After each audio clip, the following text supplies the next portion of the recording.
Do I can just do I can introduce upon me?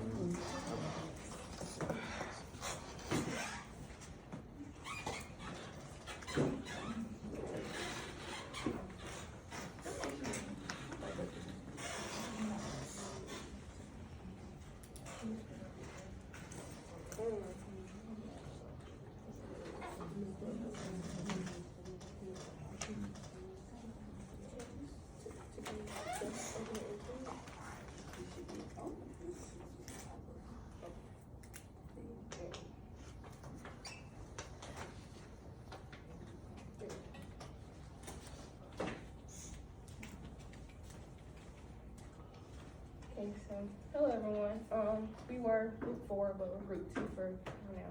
But my name is D. Averia. I'm Blake Fisher. I'm Takia Lee Tyler.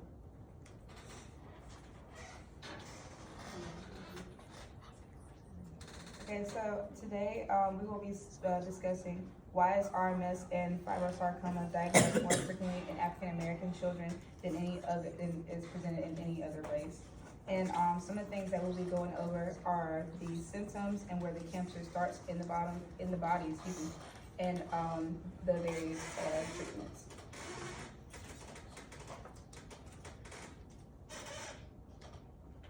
So the rationale or social significance of what we studied is the social significance of this research question is significant because overall Black children and young adults were diagnosed with rhabdomyosarcoma or RMS and fibrosarcoma or FBS more frequently than whites.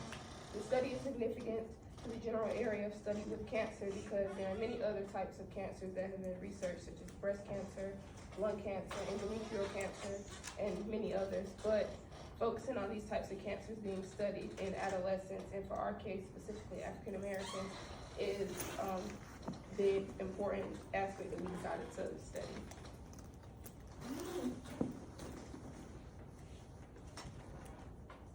Give a little bit of background.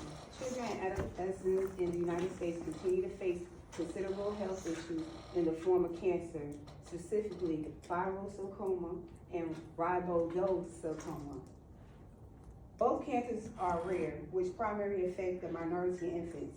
Both sarcomas are soft tissues which develop in the muscles, tendons, and connective tissues. Extensive research has shed light on these two sarcomas. There has been notable progress in treatments, options, and knowledgeable, but there are still obstacles when discussing these two cancers.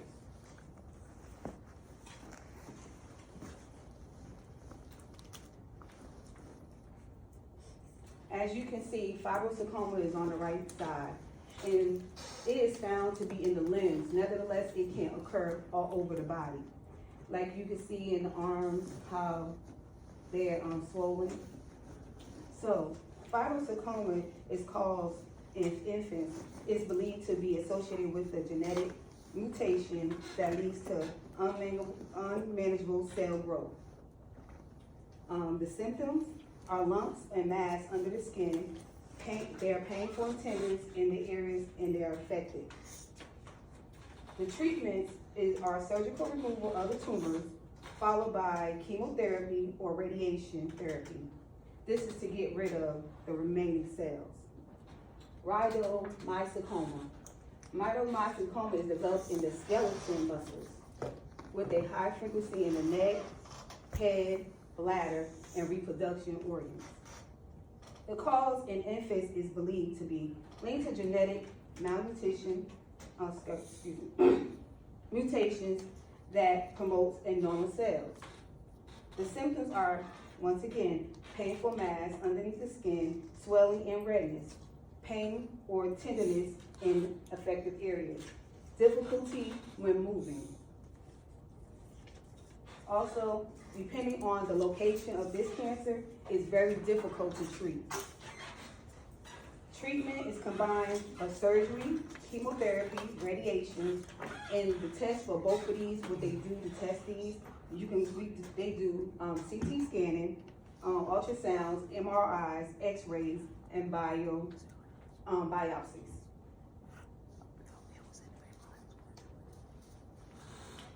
So the methodology that we chose to test our hypothesis or research question was a clinical trial with experimental and control study groups.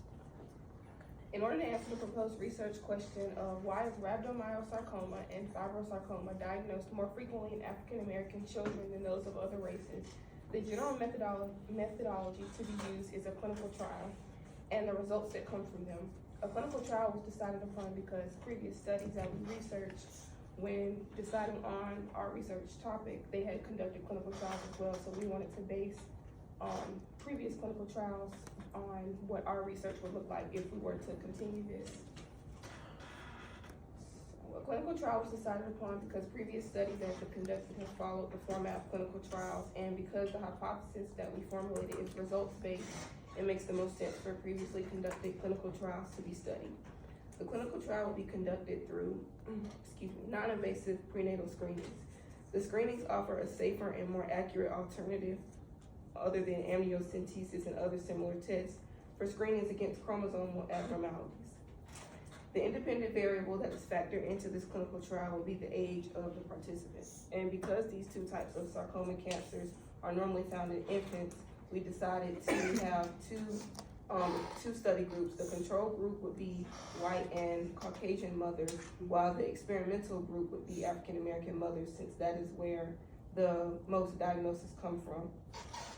And so the independent variable of this clinical trial will be age, because age fluctuates and is a factor that is not influenced by other variables. So the dependent variable will be the number of prenatal screenings that are carried out on both sets of study groups. This variable shows the number of positive prenatal screenings for both types of sarcoma cancers.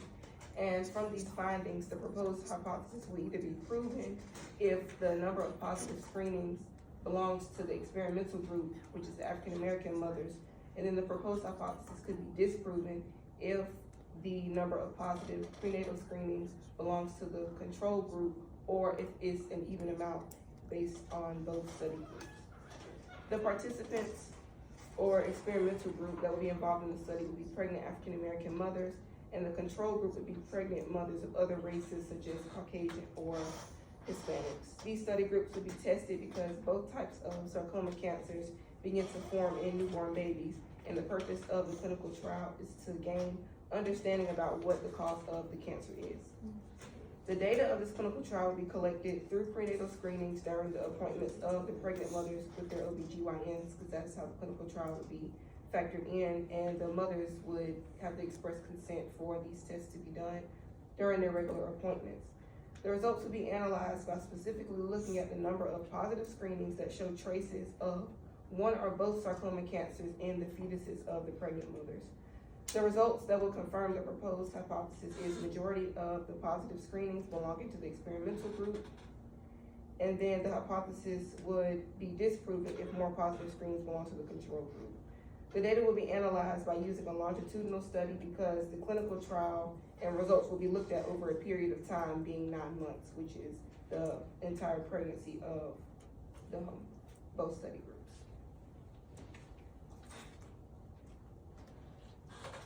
Okay, so we did a proposed budget for how it'll be split amongst the trial.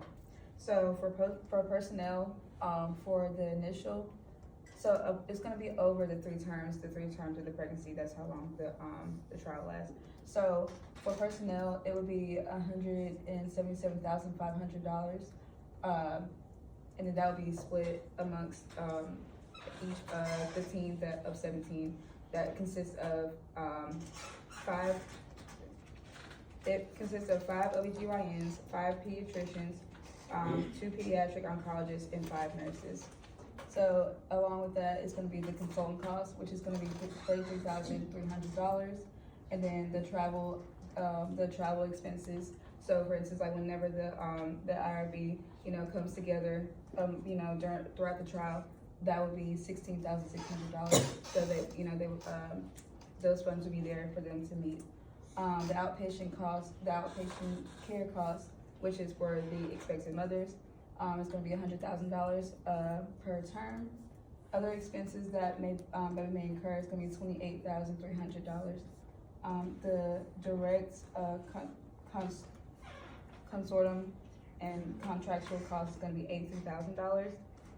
So with all this, the subtotal direct cost is gonna be $438,700, and that's also gonna be per term.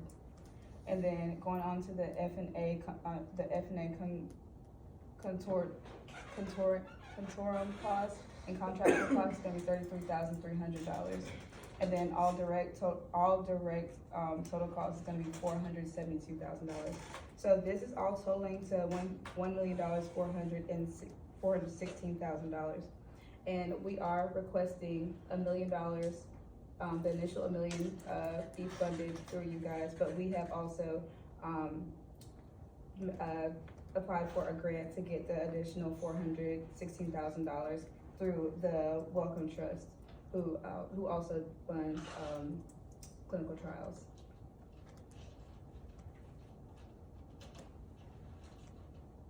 The results are clinical trials and objectives, the study design, interventions, and the outcome measures, and the ethical considerations.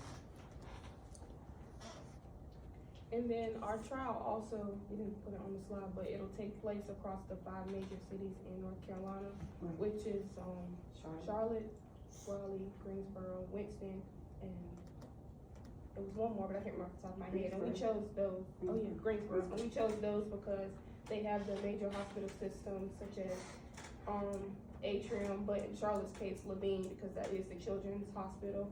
And then in Greensboro and Winston, it's Novant Health, and then in Chapel Hill, it's Chapel Hill, their medical system. And the cohorts will be the mother and the baby, and like she said, through the whole trial, and then after she has the baby, trials will still go on until they feel like it's complete.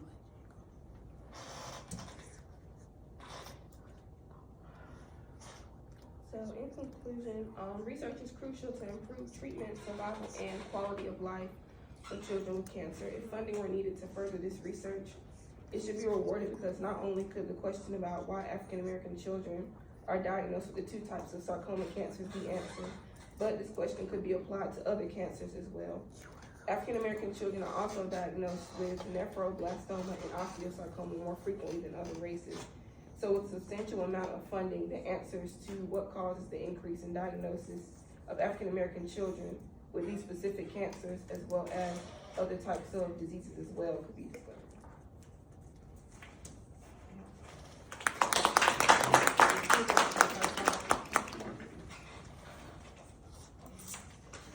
Oh, it's right there.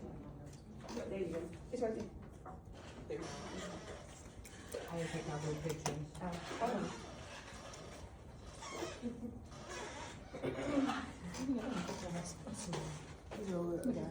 Oh, it went on. It's okay. Can you go back? There you go, okay.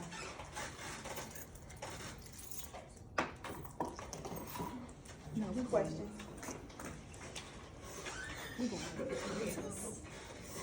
I have a few questions. And if this outside the school, let me know.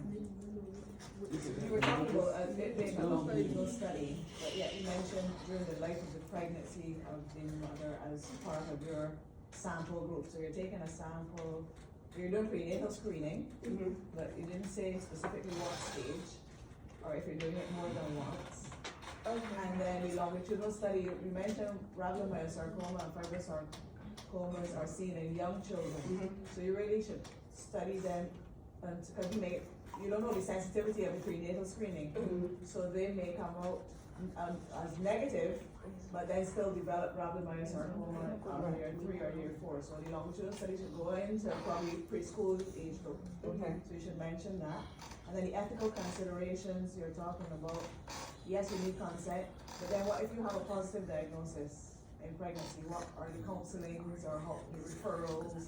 What are you doing with the mother if you notice that you have a diagnosis that your mother may have cancer? The mother may have a child who might have cancer. So that is a real problem. And then what would you do to stop this study? Because clinical trials are don't necessarily proceed to an end. There are some red flags that we can't proceed if we're recognizing that a certain number of your patients are having these issues, or you may have another diagnosis when you're doing this testing, right? So those are some things that you should mention as well. So, to Dr. Williams, that's exact, I wrote down, how long is the study? I was like, yes, and then, okay, so I think those were major things that I was writing down. I was like, wait, that's new, yes, that's new. Question about your budget though. I didn't notice that it was per term.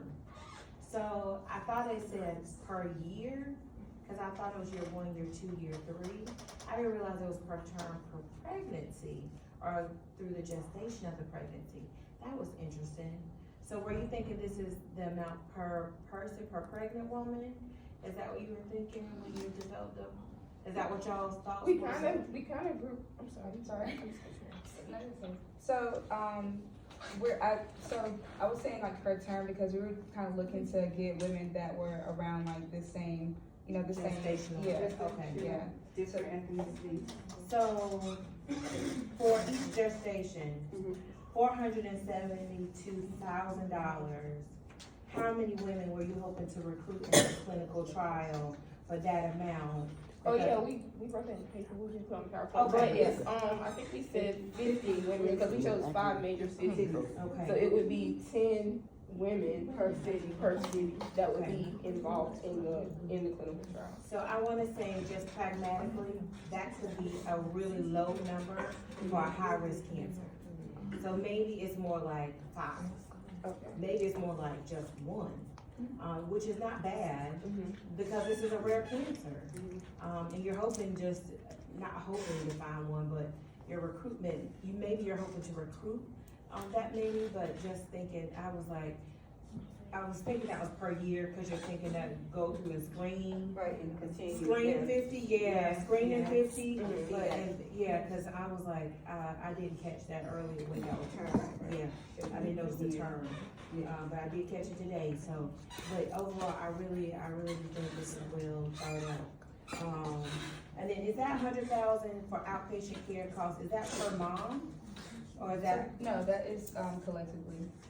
collectively? For the whole Maybe you wanna think through that. Cause it is a lot. It's a, I can tell a you. lot more. The point Right. is, If you're gonna talk talk about the social worker. Yeah, which that would probably work if we would have less than the number of participants. Right, if we did 1 per, it would have been 5 Yeah. Yeah. instead of in the 50. So maybe there's some just shifting of costs, maybe there's not direct or any contractual costs, or maybe just in shifting of your budget.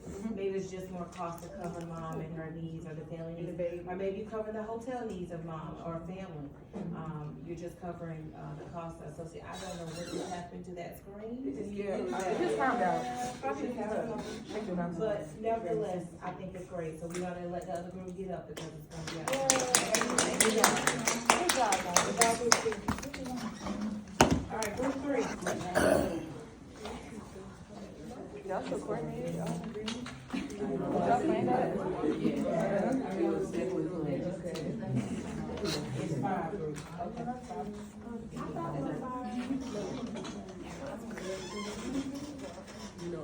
Oh, yeah, I thought you was, but Yes. and then, okay.